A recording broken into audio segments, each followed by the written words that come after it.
Buenos días, queridos amigos, buenos días, queridos oyentes. De nuevo le damos la bienvenida al doctor Rodrigo Escribano y le agradecemos que esté con nosotros. Él ahora mismo se encuentra en Chile, con lo cual, bueno, pues el esfuerzo de adaptarse al horario, también eso hay que tenerlo y hay que agradecerlo. Buenos días, Rodrigo, ¿qué tal? ¿Cómo estás? Buenos días, Maricano. Muy bien, estoy muy bien aquí en Valparaíso, que precisamente yo creo que es un puerto muy importante para el tema que vamos a hablar hoy. La España isabelina bombardea Valparaíso, la bahía que tengo ahora mismo aquí delante, en 1866.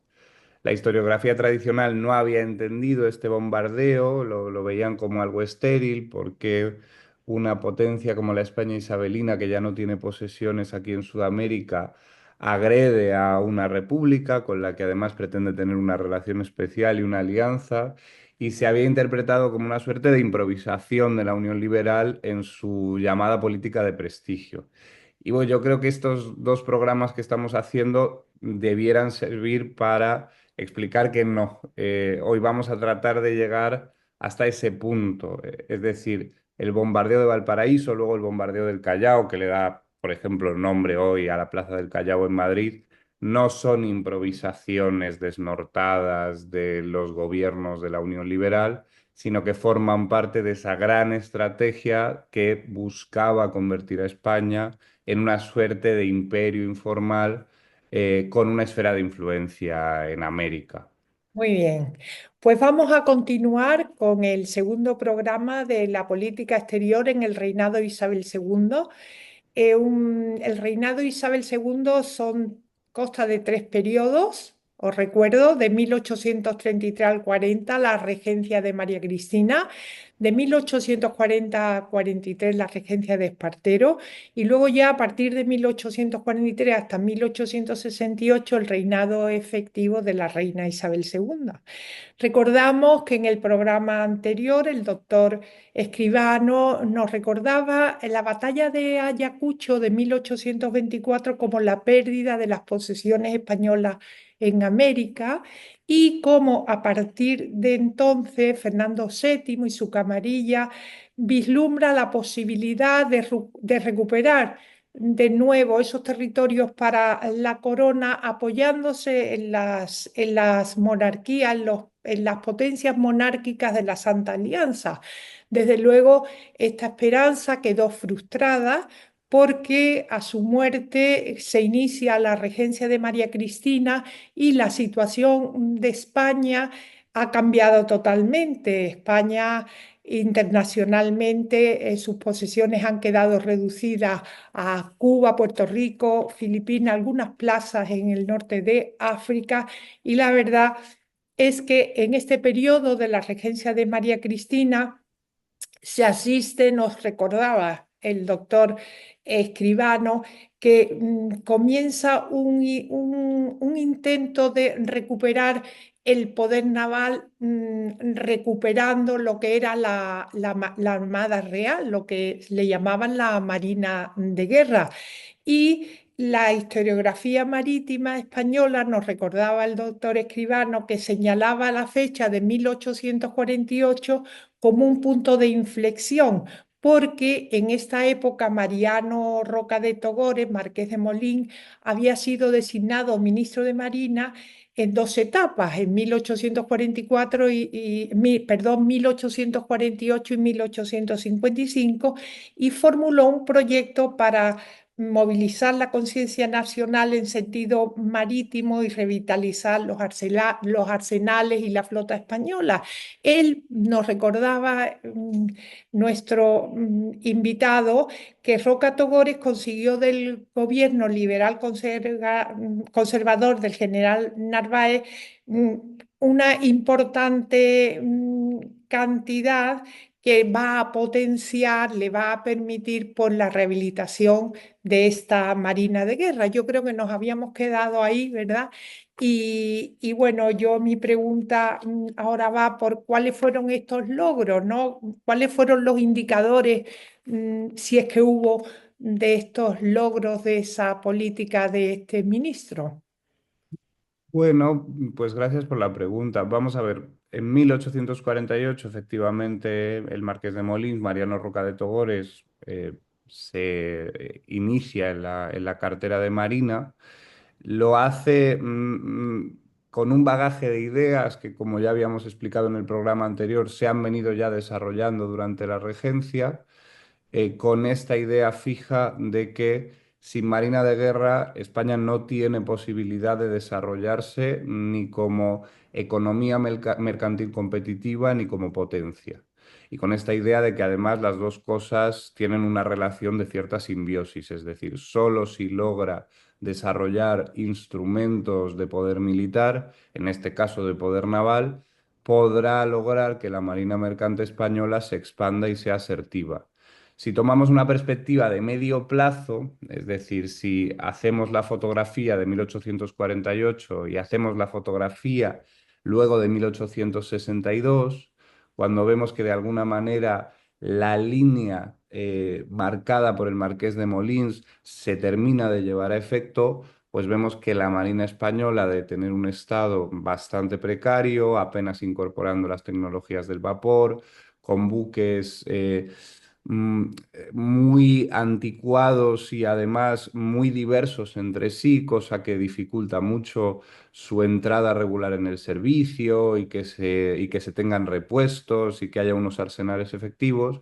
Bueno, pues en 1860 probablemente ya estamos hablando de la cuarta Marina de Guerra del mundo.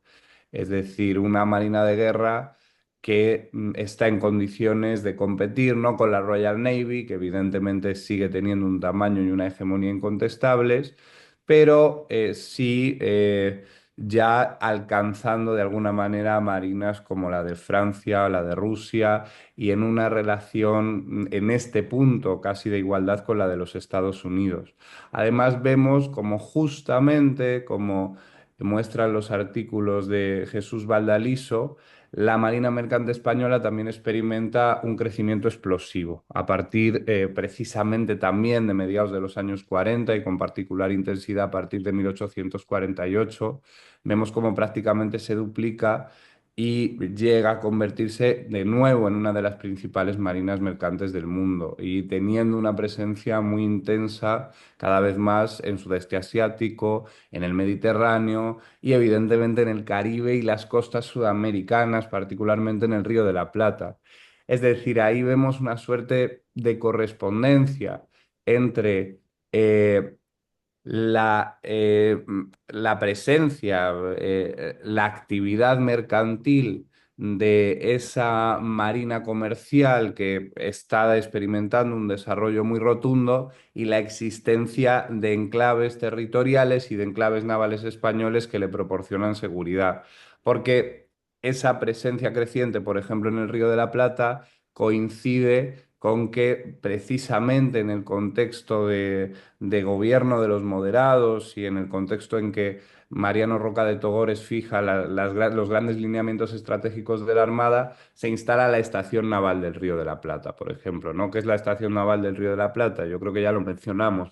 Una estación naval no significa poseer un enclave territorial, significa que una marina de guerra establece uno o dos o tres buques permanentes en determinada área portuaria y marítima. Es decir, a partir de 1846 al principio y luego ya de manera permanente en 1852 va a haber siempre dos buques de la Real Armada que se encuentran o en Montevideo o en Buenos Aires.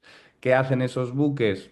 Bueno, garantizar que, por ejemplo, en caso de un enfrentamiento civil o en caso de un enfrentamiento con una potencia externa, que en el Río de la Plata habían sido muy habituales, ahí están los barcos de la Marina Española para que no se reclute arbitrariamente a los españoles, para que estos puedan acogerse a asilo en caso de que los gobiernos o alguno de los ejércitos cometan arbitrariedades y para que estos estén presentes de manera que no se cometan en principio abusos aduaneros o de algún otro tipo con los mercantes españoles. Y Podemos eso sí, Sí. pero No, no, sí, perdona, Maricarmen. no te quiero interrumpir.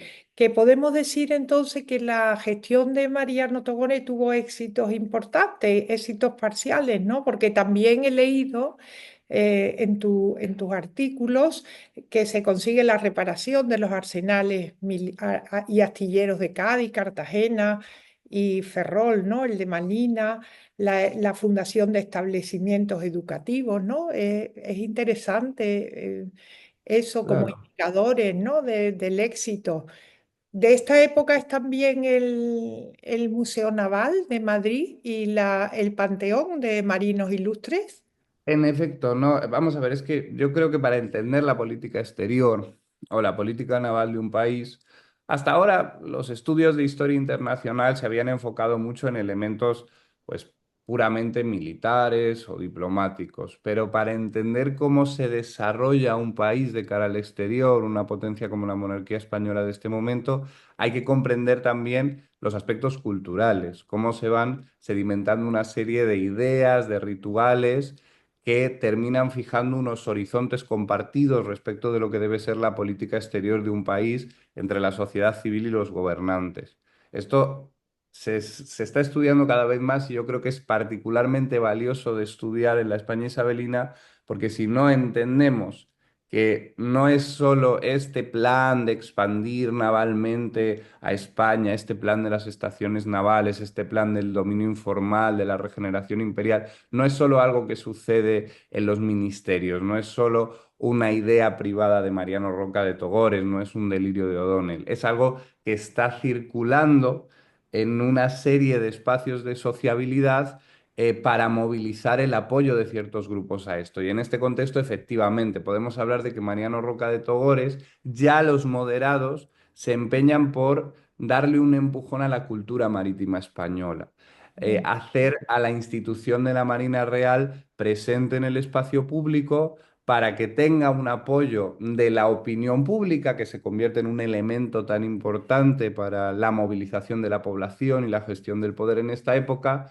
y que los españoles, o al menos los públicos cultos españoles, empiecen a concebir que es importante tener una poderosa marina de guerra, que la prosperidad de la nación tiene una correlación directa con el desarrollo de este aparato militar. Y entonces, claro, para eso necesitas que construir, reivindicar una serie de mitos navales, es decir, demostrar las bondades y la contribución a la monarquía de los marinos ilustres del pasado. En este contexto, en 1850, Roca de Togores dicta una orden para que finalmente se lleve a cabo el proyecto de crear un panteón de marinos ilustres. El Museo Naval, lo mismo, se dicta una orden, creo que es en 1844, cuando se instala el museo y se empieza a llenar con piezas que demuestran que la monarquía ha sido una potencia marítima tanto en términos de la ciencia náutica como en términos del poder naval. Y esto tiene, por supuesto, un sentido político. La idea es, si conseguimos el apoyo masivo de la opinión pública, con independencia incluso de sus ascripciones partidistas, de sus ascripciones seccionales, es muchísimo más probable que cuando yo, ministro de Marina, llegue a las Cortes y pida un presupuesto extraordinario, los diputados estén dispuestos a concedérmelo, porque probablemente estén imbuidos de ese movimiento que va germinando en que la prensa, en que las ciudades portuarias que quieren ver revivir sus arsenales, en que las burguesías comerciales que quieren tener seguridad cuando visiten otros mares, están coadyuvando para que crezcamos como instancia, ¿no? Que la Marina sea el gran instrumento de la política exterior Muy bien. española. Otro hito importante fue el gobierno de O'Donnell. ¿Qué nos puedes contar del reino de O'Donnell? Porque durante esa etapa se lleva a cabo la expedición franco-española al reino de Anán, la ocupación efectiva de la isla de Fernando Po en el Golfo de Guinea, la guerra con Marruecos, la intervención tripartita en México, la reanexión de Santo Domingo, es decir, una Mm. intervención en el exterior bastante importante, ¿no? Y dinámica. Cuéntanos un poco. A mí tengo mucha curiosidad por el norte de África, la verdad, por esa expansión, ¿no? Ese intento de controlar, ¿no? El que Sí, es sí. el control del estrecho, o cuéntanos un poco sobre... Bueno, por supuesto, ¿no? Vamos a ver, lo de siempre, lo de la Unión Liberal se entiende mucho mejor si comprendemos que lo que hace el gobierno de O'Donnell es ejecutar la gran estrategia que se ha ido elaborando desde la regencia y con particular contundencia en el gobierno de los moderados. En 1848 todavía hay unas clases en el Ateneo de...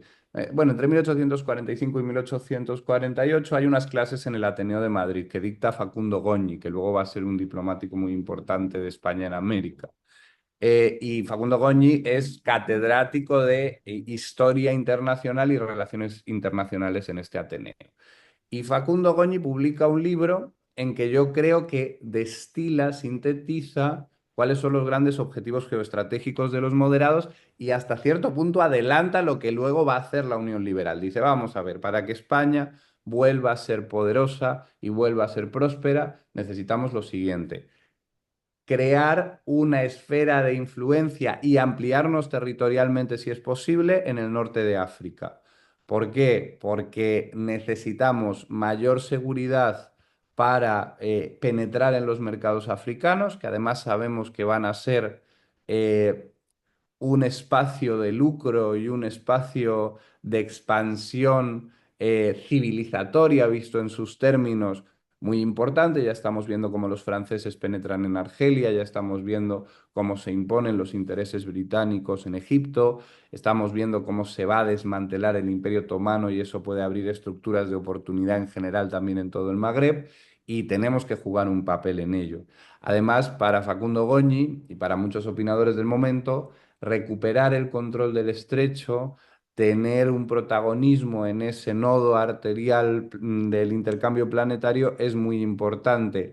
Y ganar mayor presencia en Marruecos se ve como una compensación de la pérdida de Gibraltar, que todavía se entiende por una gravísima, pues una gravísima lacra geopolítica, ¿no? Entonces, Facundo Goñi dice, África. Luego necesitamos Fernando Po para poder proyectarnos hacia el África del Sur, acceder a esos mercados y que nuestra marina también pueda operar por allí e incluso como un punto de escala hacia Filipinas mientras utilicemos esa ruta. Necesitamos resguardar a toda costa nuestra posesión de Cuba, que no solo nos da una enorme cantidad de beneficios derivados de la venta del azúcar, sino que nos permite tener un enclave para acceder a todos los mercados americanos. Necesitamos conservar Filipinas y agrandar su importancia comercial porque nos permite, del mismo modo, penetrar en los mercados asiáticos que también están en proceso de apertura después de las guerras del opio. Entonces, él ya más o menos define esos tres pilares de lo que ha de ser la política exterior española y entiende que la política de España debe ser asertiva, es decir, que en el Mediterráneo, a través de la expansión en Marruecos, que en el Caribe, a través de la conservación de Cuba y de la irradiación de la influencia marítima y comercial, y que en Asia lo mismo a través de la conservación de Filipinas y la conquista de Filipinas, porque no nos olvidemos que aquí todavía España tiene el problema de que no domina el sur del archipiélago y tiene que controlarlo a través de tratados desiguales con los sultanatos. Pero bueno, con terminar de controlar Filipinas y expandirse por ahí.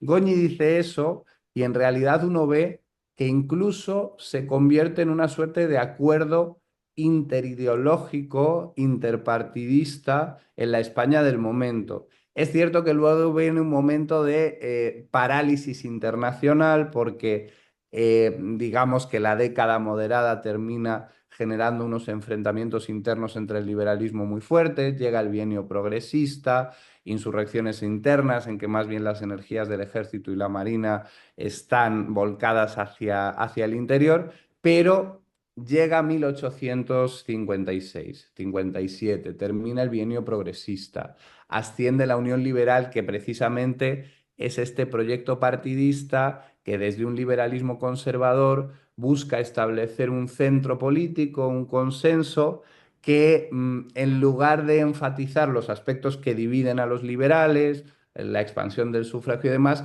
enfatiza ciertos acuerdos. Uno de esos acuerdos fundamentales es la política exterior. Los liberales están de acuerdo en que hay que conservar las colonias, que hay que expandir el poder. Y justo esto, y ya termino, coincide con un momento de expansión económica, una Ah, suerte de boom, sí. de boom de las inversiones anglo-francesas en el ferrocarril, de boom de las exportaciones del sector primario español, los vinos, los productos hortofrutícolas de Auge Valencia. del comercio. Un Sí, auge del comercio. un auge del comercio, un auge de la marina mercante Qué bueno. y un acuerdo político que por primera vez, ya en 1858, tiene un gobierno más o menos fuerte que es capaz ahora sí de poner que tiene la impresión de que puede poner en ejecución ese plan de regeneración por vía del poder marítimo. Entonces, todas las iniciativas que tú mencionabas, que cada Sí, una merecería un programa desde monográfico, luego. claro, forman parte de esta Esa implementación de una política. gran estrategia. Mira, leyendo a modo de anécdota, leyendo sobre la conquista de Tetuán en la época de O'Donnell, interviene O'Donnell, pero también va a intervenir Prim al frente de un ejército con catalanes y por lo visto Ujú. los catalanes mm, gritaban Visca España, ¿no? A mí me ha parecido curioso, me ha parecido curioso. Bueno, ¿cómo fue el resultado del norte de África? ¿Cuál fue el resultado de todas estas campañas? ¿Se afianzó la presencia de España en el norte de África? Cuéntanos un poco, ¿sí? Mira, los estudios recientes te dicen que sí, que hasta cierto punto es un éxito en el sentido de que se firma un tratado desigual con Marruecos que le da no solo garantías a España de que va a conservar intactas las plazas que tiene en el norte, Ceuta y Melilla, sino que le da ciertas prerrogativas comerciales y además le permite cobrar una deuda contraída por Marruecos en el contexto de la guerra, que finalmente, bueno, permite esa simetría que en los años venideros va a expandir la influencia de España frente al sultanato marroquí, a pesar de que siempre va a estar contrapesada por la tremenda influencia que tiene Gran Bretaña. Pero es muy interesante el resultado de la guerra en varios frentes, ¿no?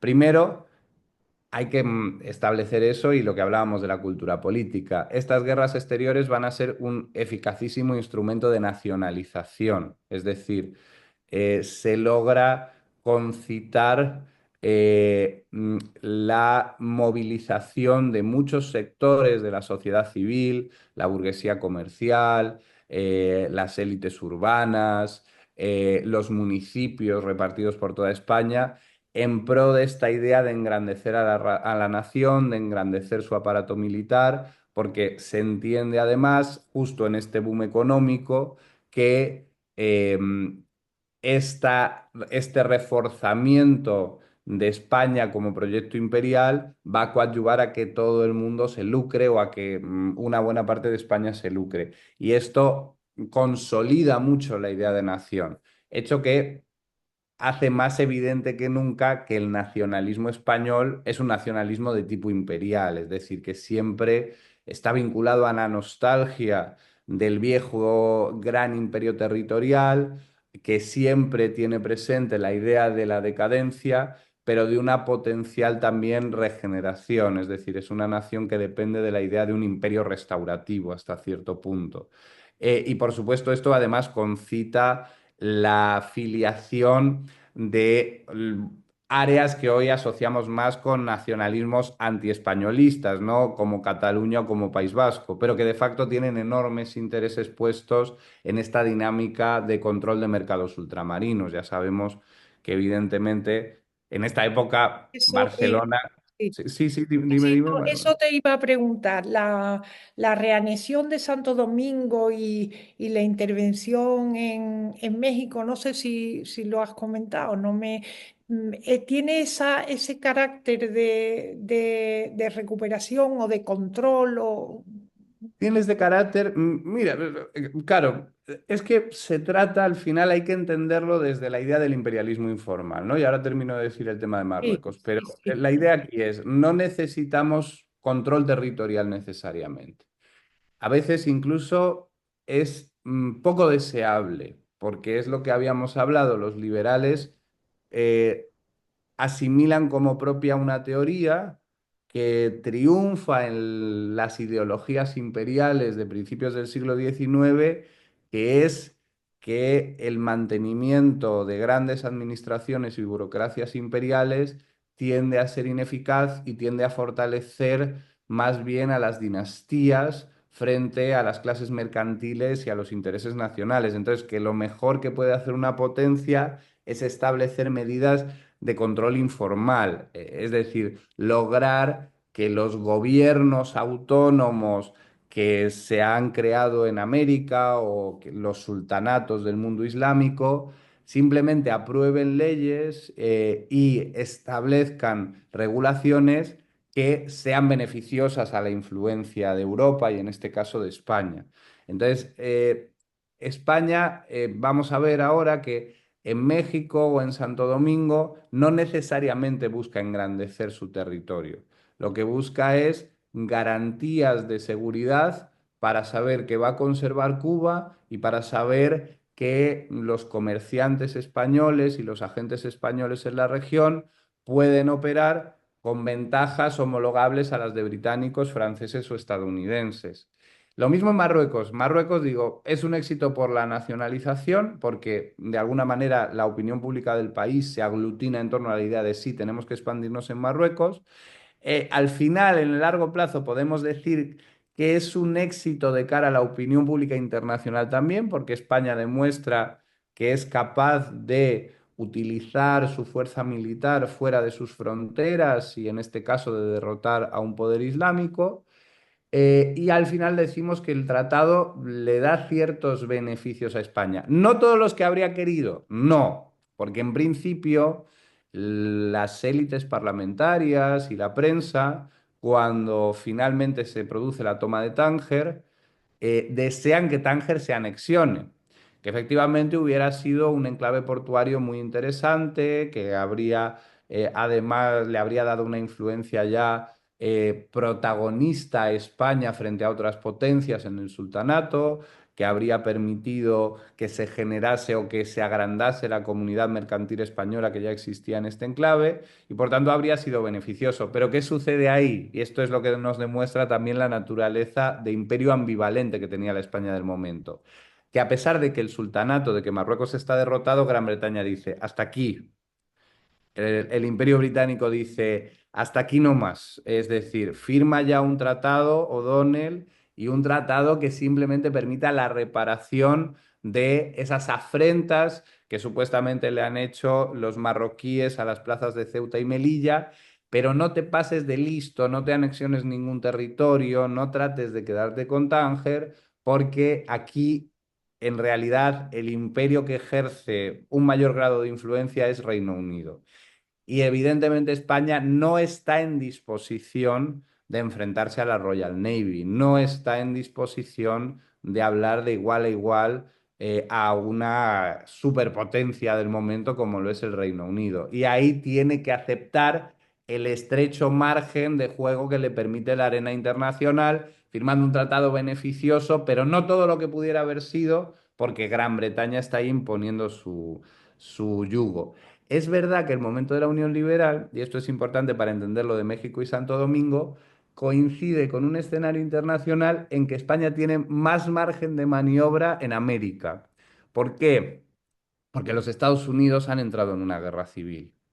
Y como los Estados Unidos han entrado en una guerra civil, Entiendo. tanto España como Francia como Reino Unido conciben que es el momento de reexpandir la influencia europea en todo el mundo hispanoamericano y de ese modo, cuando, si es que la Unión sale de la contienda bien parada, que muchas previsiones razonables en 1861, 62, 63 son que lo normal es que la Confederación se escinda y que se debiliten mucho los Estados Unidos, pero bueno, la idea es que el mapa geopolítico americano, una vez termine la guerra civil estadounidense, sea de nuevo mucho más favorable a los intereses europeos. Y entonces España, ¿qué hace? Aprovecha, dice, bueno, O'Donnell no es quien decide reanexionar Santo Domingo, es el presidente dominicano, Santana, Pedro Santana, el que pide a España que ejerza una suerte de protectorado y que se reanexione esa parte de la isla.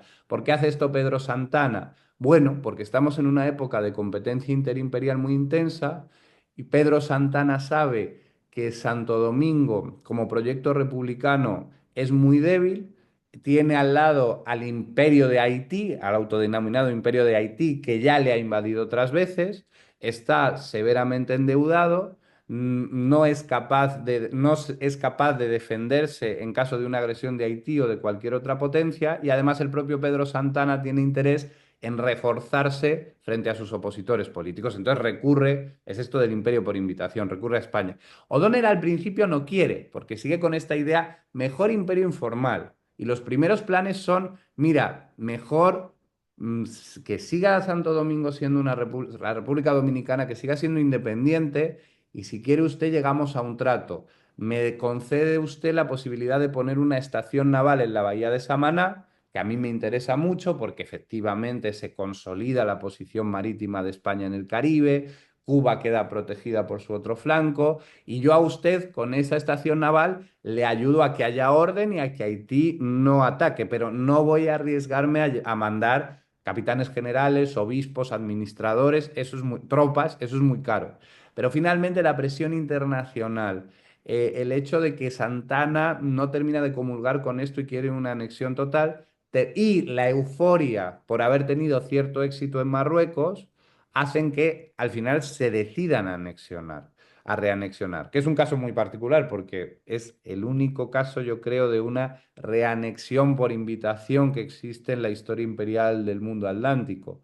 Al final termina siendo un desastre porque ¿qué sucede con la Unión Liberal? Pues que ese ciclo de euforia que dura entre 1858 y 1863, yo diría, a pesar de que visto retrospectivamente uno dice las aventurillas de la Unión Liberal, las locuras de la Unión Liberal, las improvisaciones de la Unión Liberal, pero yo diría que es bastante exitoso. Hasta 1863 se puede decir que, oye, pues haces una fotografía del momento, has reanexionado Santo Domingo, has firmado un tratado desigual bastante ventajoso con Marruecos. La intervención en México básicamente se trata de que el gobierno de Juárez, que es un gobierno de signo radical, después de salir de una guerra civil, suspende el pago de la deuda durante 2 años. Y esto, sobre todo, es dañino o es muy dañino para la comunidad de británicos, franceses y españoles muy poderosa, muy acaudalada, que vive en México. Entonces, ¿qué hacen estas tres potencias? Firman un tratado y la idea de España y de Reino Unido es, pues, una intervención al estilo del imperialismo informal. Yo voy ahí, muestro mi músculo militar y les obligo a pagar la deuda y demuestro que con los españoles y los británicos no se juegan y que aquí son actores económicos de Ah, primer nivel. Sí, sí. lo que pasa es que Francia luego tiene, Napoleón III tiene un punto más de ambición y Napoleón III funciona en la lógica de, aprovechando que es la guerra civil estadounidense, y que yo quiero crear un bloque panlatino en que Hispanoamérica termine siendo más bien la esfera de influencia de Francia y la propia España sea la esfera de influencia de Francia, tengo que aprovechar el momento y colocar un régimen afín. Y en este momento, además, estas potencias europeas conciben que el conflicto por el quién va a tener más poder en América también se dirime en la lucha entre el modelo republicano y la monarquía Ah, muy constitucional. bien. Y piensan que si hay más monarquías constitucionales, Europa va a tener más poder. Y por eso Francia coloca a Maximiliano, al emperador Maximiliano en México, que dura 5 años. Cosa que España, Prim es bastante inteligente, Prim llega, consigue garantías de que se va a pagar la deuda y se va. Y eso es un gran éxito también propagandístico, ¿no?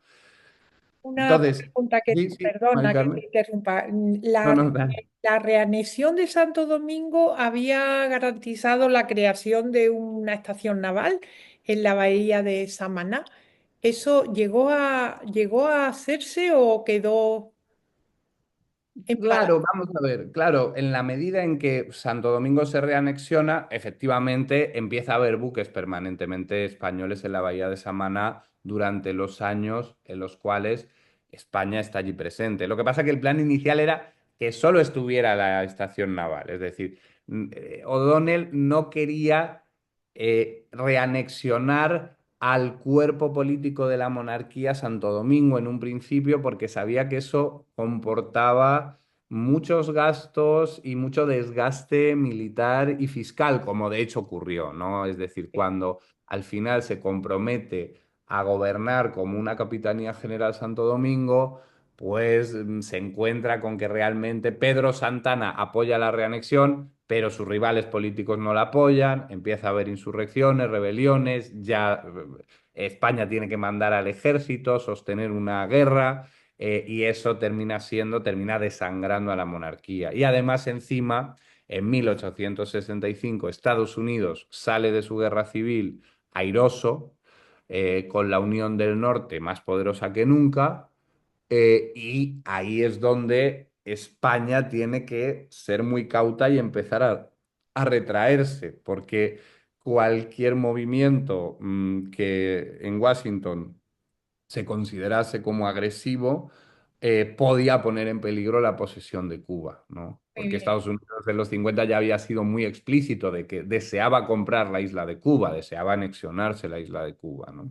Lo cierto es que en lo referente a la construcción naval, el Ministerio de Marina, apoyado por presupuesto extraordinario de las Cortes, va a dirigir sus esfuerzos en esta época a la adquisición de fragatas de hélice, invirtió también importantes caudales en la mejora de las industrias portuarias de la península.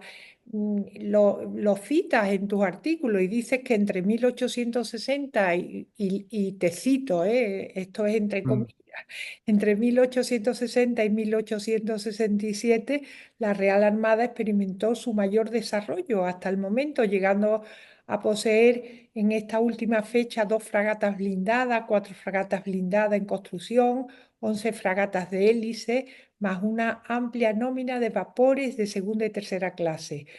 Y es que hubo una respuesta positiva por parte de los distintos ministros de Marina, que se implicaron, ¿no? En este tema de recuperar el poder naval a partir de la reorganización o de la Marina de Guerra. Creo que no sé si tienes algo que decir de esto, pero también te habías quedado un poco en el norte de África, ¿no? Que no, me decías antes que terminabas con No, Marruecos. pero bueno, ya había contado, Sí, ¿no? Decía que sí, la monarquía tiene tres grandes éxitos en África: la eso, consolidación de su eso. posición en Ceuta y Eso me Melilla, parece la firma de un tratado interesantísimo. desigual y la nacionalización, o que sirve para generar un nacionalismo imperial que luego da energías, de alguna manera, al gobierno de Leopoldo O'Donnell para emprender esas otras intervenciones en América, pero que también muestra la limitación de la monarquía en la arena internacional, porque en el momento en que el Imperio Británico amenaza con utilizar a la Royal Navy para contrarrestar los avances españoles en Marruecos, O'Donnell tiene que firmar un tratado en que tiene que renunciar sobre todo a la anexión de Tánger, que hubiera sido uno de los objetivos a perseguir.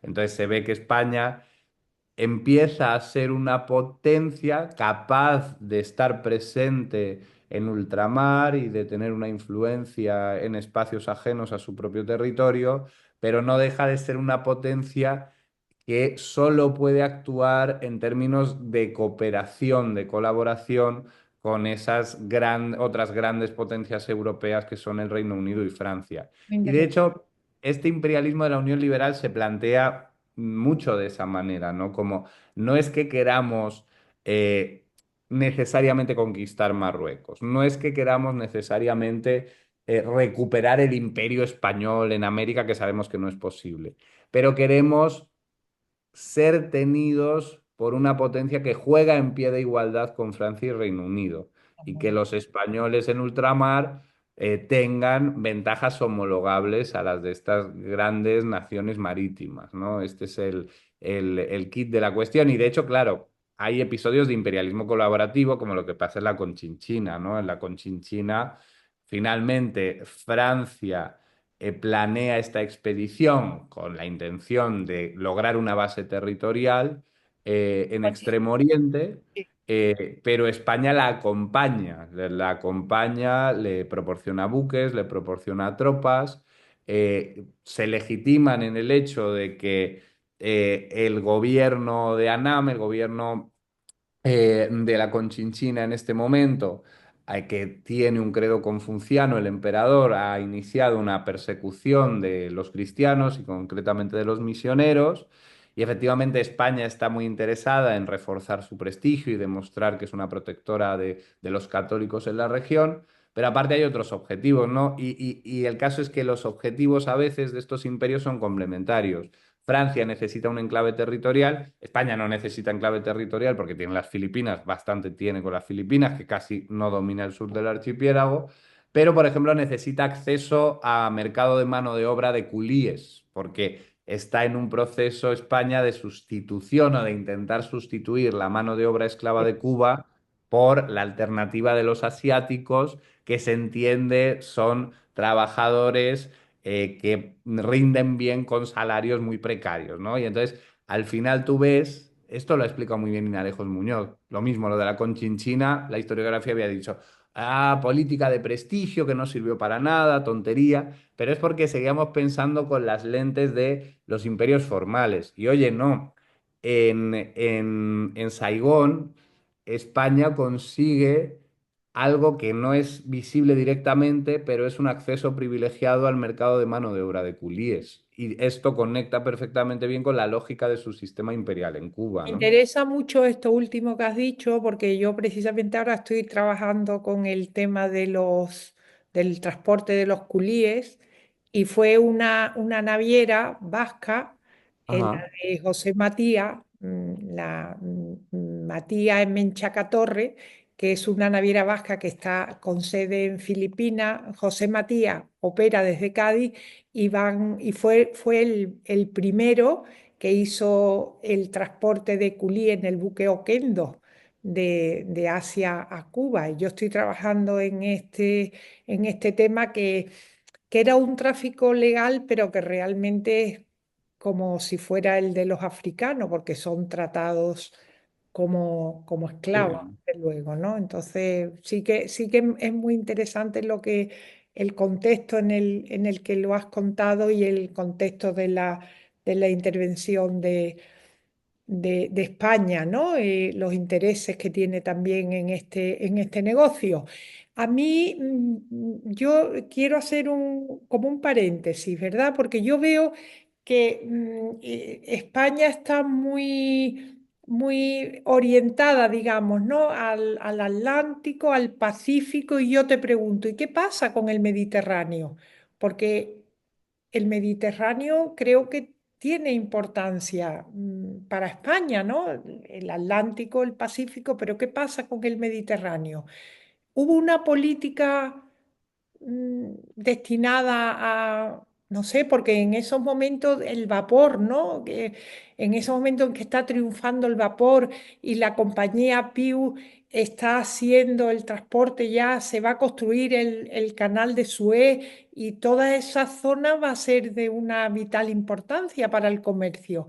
Y parece que España, la presencia en España es como muy cautelosa, ¿no? Está como, ¿sabes? ¿Me podrías contestar algo? Mira, probablemente es el tema en el que yo menos versado esté, pero me parece fundamental. Cuando uno va a los archivos de la Real Armada, es verdad que esto, pues hay gente como Fernando Sanz que lo ha estudiado más, por ejemplo, la importancia todavía de Italia en la política española, ¿no? Ya dijimos, o no sé si llegamos a decir, que en esta primera oleada de intervenciones que hacen los moderados entre 1846 y 1848 está. Vale, intento de remonarquizar México, ¿no? Que es la conspiración que hacen con el general Mariano Padredes. Intento de remonarquizar Ecuador, la conspiración que se hace con el general Flores. Establecimiento de la estación naval del Río de la Plata.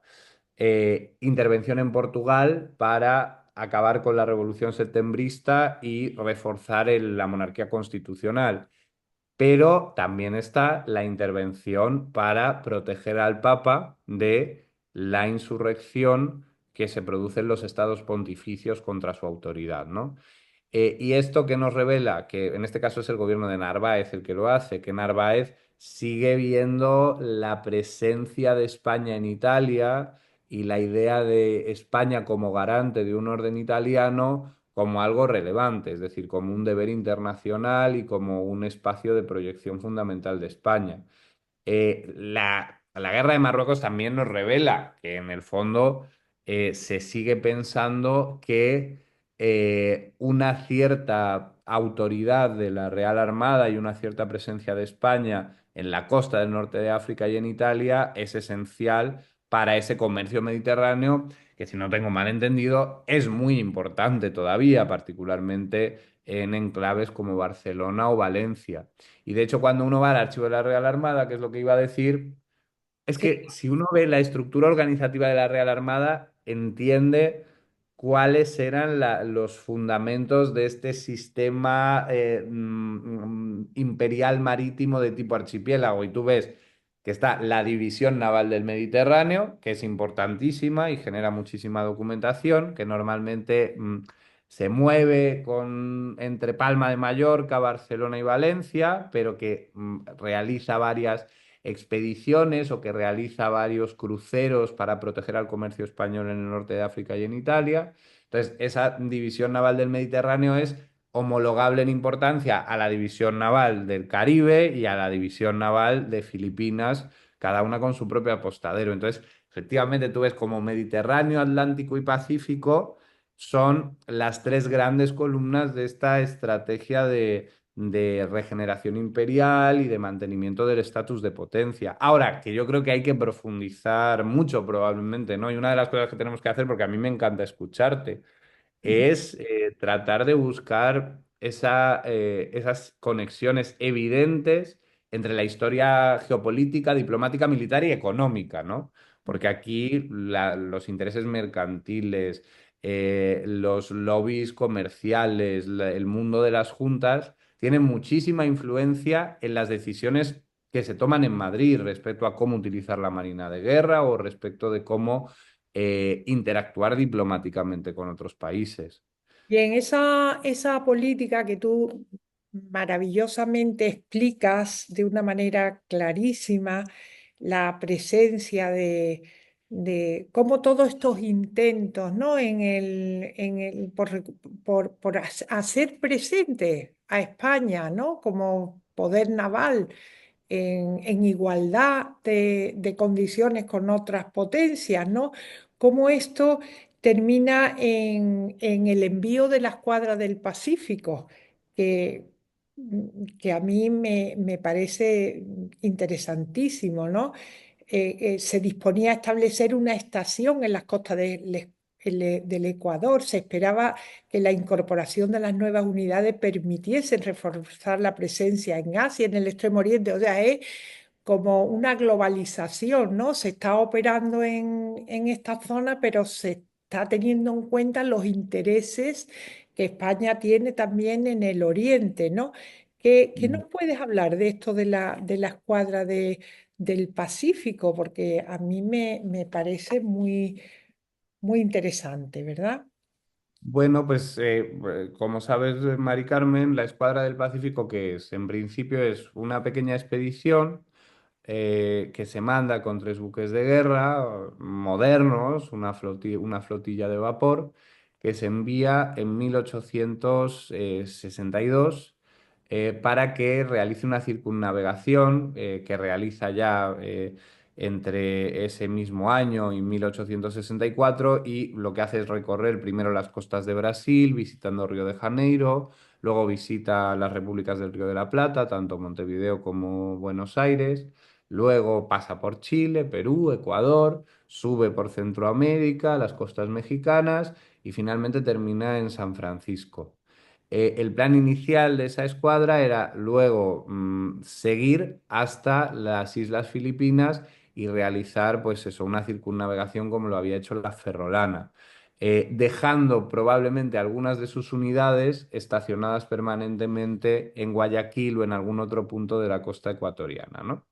Entonces, claro, uno dice, ¿para qué esto de hacer este viaje tan largo y de que simplemente unos barcos se pasen por esas costas? Bueno, pues tiene varias razones fundamentales. La primera razón tiene que ver con el poder blando, es decir, la idea de qué bueno que vean una flota moderna de fragatas de hélice que además van a vapor y que la asocien con la idea de España en esas repúblicas, para que se den cuenta de que la España de Isabel II, la España de O'Donnell, ya no es ese país deshecho, decrépito, anticuado, que era al principio de las regencias y que era en todo incapaz de plantear un desafío serio a las independencias hispanoamericanas, sino que ahora vuelve a tener unas capacidades que por lo menos se acercan a aquellas de Francia o del Reino Unido, ¿no? Entonces, la idea, las instrucciones que le dan al primer al primer comandante de la escuadra, que es el almirante Pinzón, Hernández Pinzón, mira, tú te paseas por los enclaves, allí estableces contacto con las autoridades, celebras a bordo fiestas, proyectas una imagen de modernidad y de éxito de España. Además, le dan poder como plenipotenciario porque la idea es que haga avanzar algunos tratados que están todavía en proceso de negociación. Por ejemplo, con Argentina no se ha logrado firmar el tratado porque no se ha logrado llegar a un acuerdo respecto de hasta qué punto se deben nacionalizar como argentinos los españoles que viven en Sudamérica, ¿no? O sea, los españoles que viven en el territorio argentino. Y claro, ¿qué sucede? El cálculo de los que mandan la escuadra es cuando vean esos buques de guerra imponentes, va a haber ese correlato punitivo a la mera interacción diplomática. Y los gobiernos van a pensárselo dos veces antes de rechazar las ofertas españolas, porque lo decíamos en la sesión anterior, la diplomacia de las cañoneras es particular, es decir, el uso de la fuerza naval para lograr objetivos diplomáticos y políticos es particularmente eficaz en Hispanoamérica en esta época. ¿Por qué? Porque los estados hispanoamericanos dependen tremendamente en sus aparatos fiscales de las recaudaciones aduaneras, es decir, de las exportaciones e importaciones de sus puertos. Si tú agarras una fragata de guerra y bloqueas ese puerto, casi acabas con la viabilidad de ese país, ¿no? Si bloqueas Valparaíso, Chile va a tener severos problemas. Si bloqueas Buenos Aires, como hicieron el Río de la Plata, como hicieron franceses y británicos en la década de 1840, Argentina queda asfixiada y así, ¿no? Entonces, ¿qué pasa? Pues que al principio esta circunnavegación es muy exitosa, cumple sus objetivos de poder blando. Con Argentina se logra impulsar la firma final del tratado. En Chile hay todo un despliegue de hispanismo, las autoridades chilenas se muestran encantadas, se ve que además la comunidad de comerciantes españoles aquí en este puerto, de la que todavía quedan muchos retazos. Por ejemplo, ahora nosotros estamos haciendo un proyecto de un museo virtual de la memoria y la historia de la bomba española de Valparaíso, que eran los bomberos españoles que se organizaron como compañía, igual que los británicos o los estadounidenses, y se dedicaban a apagar incendios aquí en el puerto, ¿no? Bueno, pues España tiene una comunidad hay una comunidad de españoles importantísima, por ejemplo, en Valparaíso, igual que la hay en Buenos Aires y demás. Aquí en Valparaíso controlan el comercio minorista.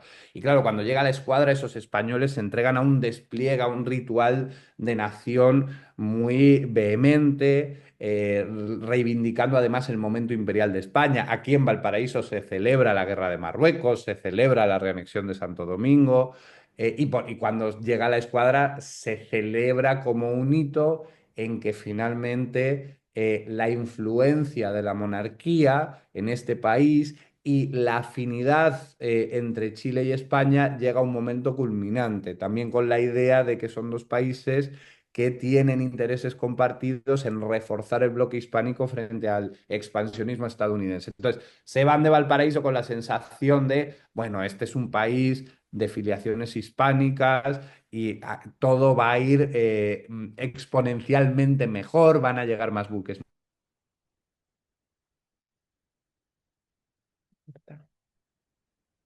mutuamente, ¿no? Porque es verdad que hay un dato importante aquí.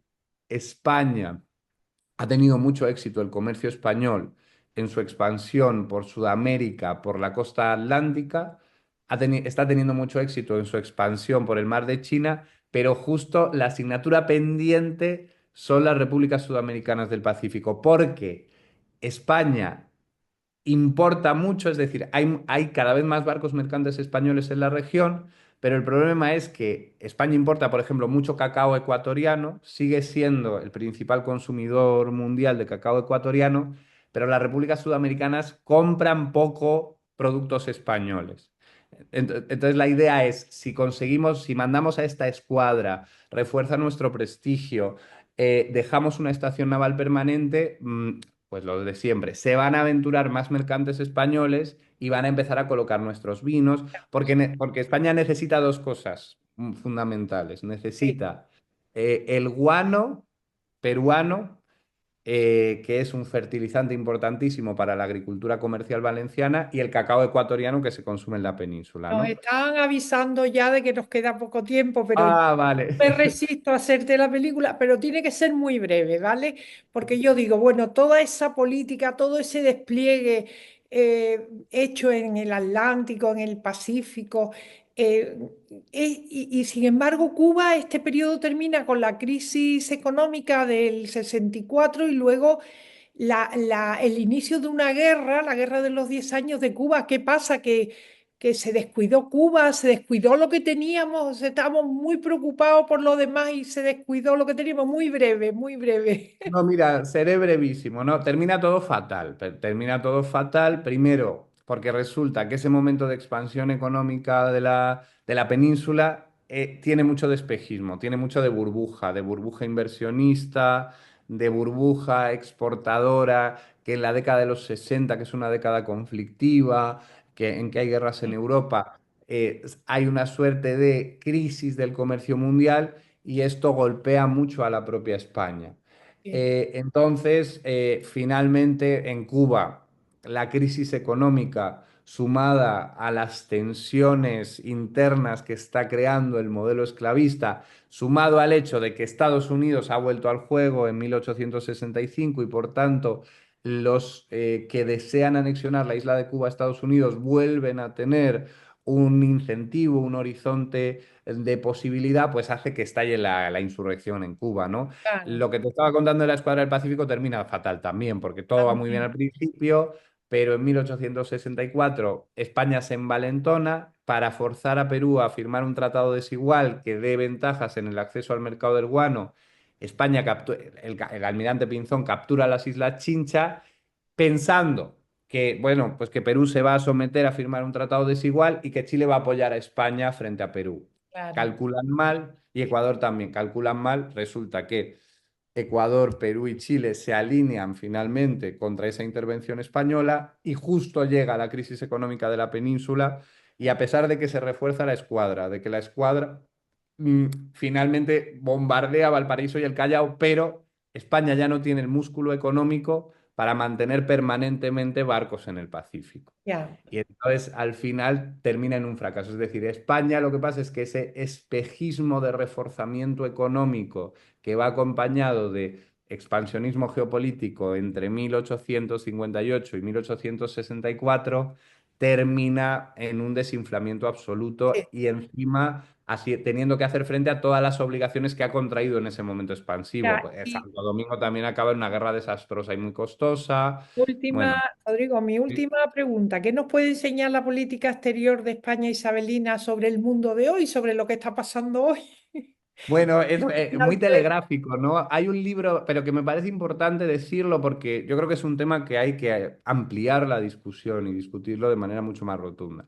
Hay un libro de Jeffrey Mankoff que salió en 2022 que habla de los imperios euroasiáticos y defiende una teoría que a mí me parece muy convincente. Dice, hoy en día las potencias disruptoras del orden internacional son sobre todo estados posimperiales, es decir, estados que perdieron el control de grandes imperios territoriales, pero que en una estructura de crisis del momento unipolar estadounidense tratan de recuperar su influencia sobre esos espacios. La Turquía de Erdogan proyectándose sobre Oriente Medio, China con el irredentismo en Taiwán, Rusia tratando con su euroasianismo de expandirse sobre su antiguo dominio soviético, ¿no?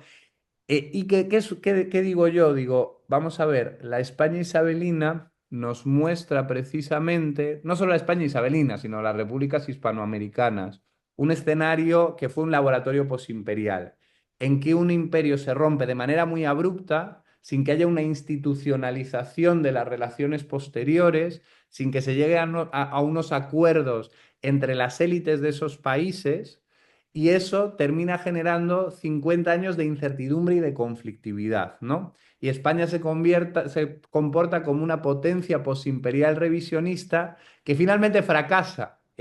Y fracasa porque en este momento la Unión Liberal no sabe combinar adecuadamente el poder duro con el poder blando y se pasa de rosca, es decir, llega a unos niveles de intervencionismo y de agresividad que al contrario terminan generando anticuerpos y haciendo mucho daño a esa idea de crear una comunidad panhispánica. Porque Claro. después de la reanexión de Santo Domingo, después de la agresión a Perú, las comunidades de españoles que viven en Sudamérica lo pasan muy mal, sufren la persecución, la vejación, a veces la expulsión.